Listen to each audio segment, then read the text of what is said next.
नाज़िम वाही पांधी जे इलाइक़े ड्रिगवाला जे रहवासियुनि UC chairman ख़िलाफ़ एहतजाज कंदे 4 सालनि दौरान मिलियल फंड्स जे जांच जो मुतालबो कयो आहे। इन हवाले सां रिपोर्ट करे रहियो आहे आसिफ जमाली।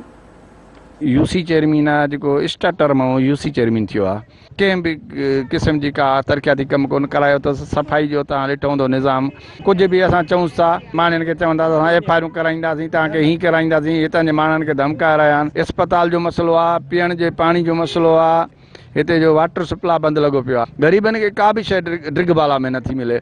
का मीटिंग न असां ॿुधी आहे, न इहो रुॻो ॿुधूं था जीअं चढ़िया आहिनि त जेकी बजट ते थी। चेयरमैन 4 सालनि महिननि में छा कयो आहे? रुपयो बि ख़र्च न कयो आहे। मां पाण शहर खे नंढो ॾिसो त ॿुहारी ॾिनी आहे, मां पाण नालियूं साफ़ु कयो, महीनो पूरो साफ़ु कई आहे, ॿुहारी ॾिनी आहे। पंहिंजे शहर वारा पंहिंजी भाइपी वारा कावड़े पिया आहिनि, बाबा हथ मानी खाई किरनि सोचियो भली तव्हां मूंखे कढी छॾियो, मां नालियूं साफ़ु कंदुसि, हीअ इंसानियत जे ख़ातिर कंदुसि, मां पंहिंजी जानियुनि जे ख़ातिर कंदुसि, हीअ गंदगी कढंदुसि। मां लोड़ियो आहे, महीनो पूरो कयो आहे, पोइ बि कंहिंखे शर्म न पियो कि शहर जो नौजवान पाण थो ॿुहारी ॾे, पाण थो नालियूं साफ़ु करे, पोइ बि हिननि अॻुवाणनि खे शर्म न पियो। हिते जेको सियासी माहौल हितां जेको रहियो आहे उहो सिर्फ़ु लिगारी ख़ानदान ते ई रहियो आहे, जंहिंजा सरवाण पहिरीं अलण ख़ान लिगारी, उन खां बाद अकबर ख़ान लिगारी, वरी डॉक्टर बंदेली ख़ान लगारी साहब रहिया आहिनि। लेकिन अॼु ताईं बि हुननि हिते टके जो बि कमु न आहे करायो। ऐं हींअर जेको हुननि ॾिठो त नेब जो दौरु हले पियो ऐं आवाम घणी एक्टिव आहे, त हुननि हिते हिकु गेम खेॾी।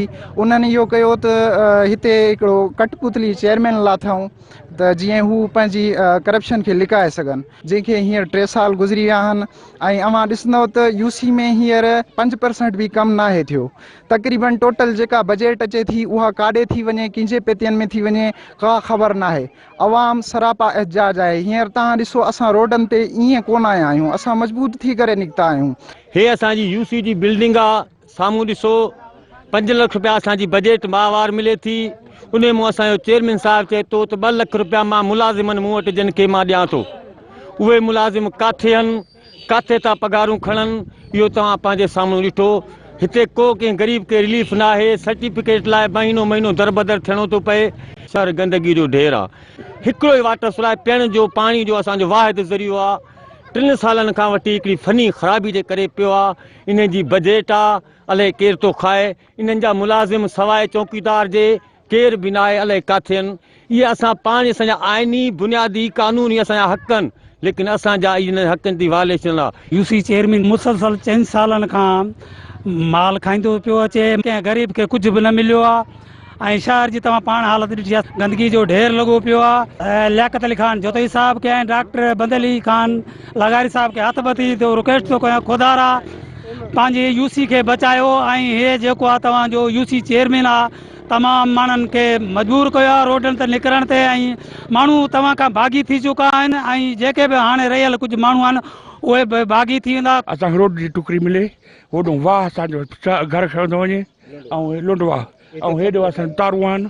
तव्हां पाण ॾिसो था सरज़मीन ते आया हो, असांजी घिटी जी हालत कहिड़ी लॻी पई आहे। कोन कई घिड़ी छो साण पिया।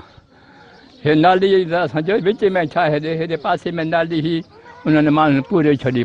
शहर में कहिड़ा कम थिया आहिनि? कुझु बि कोन थियो आहे, लेकिन कुझु को थियो आहे। आख़िर काम त बि बाज़ार खां मथे पाड़े में थियो आहे, जेको चेयरमैन जो पंहिंजो मिसाल पाड़ो आहे। बाक़ी हेॾे हिन पासे ओभर पासे बाज़ार खां ओभर पासे को कमु कोन थियो आहे। न नाली जी सफ़ाई थी आहे, न घिटियुनि जी सफ़ाई थी आहे। असांखे कोन खपनि मिशनूं, कोन खपनि असांखे सोलर, कोन खपनि सोलर ऐं मिशनूं। कंहिंखे ॾेई चेयरमैन कंहिंखे ॾींदो? असांखे सिर्फ़ु सफ़ाई जी ज़रूरत आहे, सफ़ाई खपे असांखे।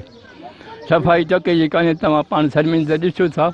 नाज़िम ड्रिगवाला जे शहरनि जूं अवां ॻाल्हियूं ॿुधियूं। हिननि घुर कई आहे त असांजे शहर ड्रिगवाला जा मसइला हल करे जल्द असांजी बेचैनी दूर की वञे। कैमरामैन मदोज थीम सां गॾु आसिफ जमाली, KTN न्यूज़ वाही पांधी।